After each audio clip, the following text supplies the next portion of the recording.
बैला गाड़ी सजाबो जी, मेला देखे ला जाबो ना।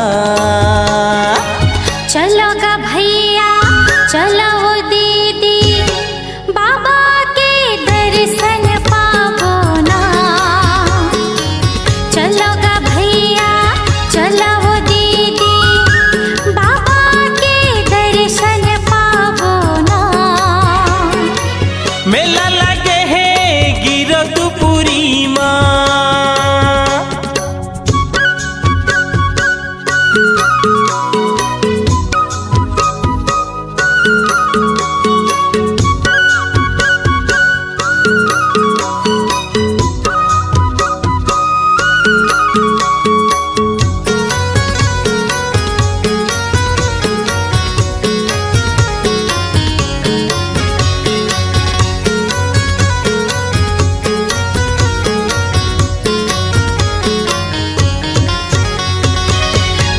पूर्णिमा मेला भराए, भीड़ लगेगा भारी।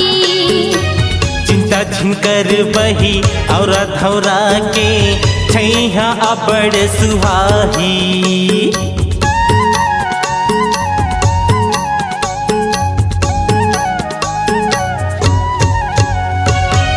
उस पूर्णिमा मेला भराए, भीड़ लगेगा भारी।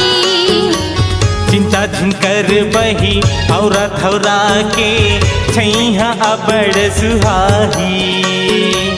अमृत कुंड के पानी है शीतल, बाबा ह बैठे हैं जंगल भीतर। छाता पहाड़ लगे अंदर आबो जी, जो के नदी में नहाबो ना। चलो गा भैया चलो दीदी, बाबा के दर्शन पाबो ना। चलो गा भैया चलो दीदी, बाबा के दर्शन पाबो ना। मेला लगे है गिरदपुरी माँ,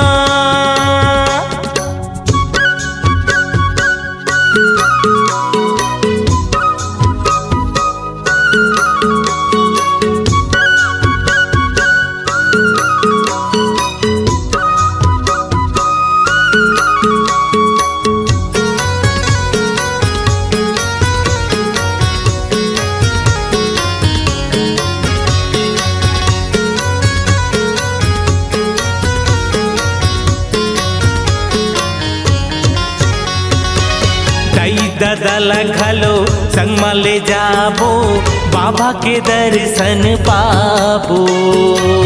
आनी बानी के खोआ मिठाई, लइका मन बर घलो लाबो।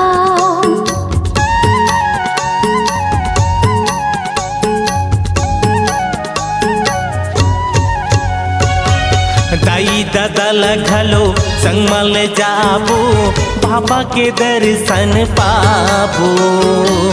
आनी बानी के खोआ मिठाई, लइका मन बर घलो लाबो। सादा के चौराहे सादा के खंभा, लहरे गगन में सादा के झंडा। गुरु घास की महिमा लगाबो जी, अपन भाग जगाबो ना। चलो ग भैया चलो दीदी, बाबा के दर्शन पाबो ना। चलो गा भैया चलो दीदी, गुरु के दर्शन पाबो ना।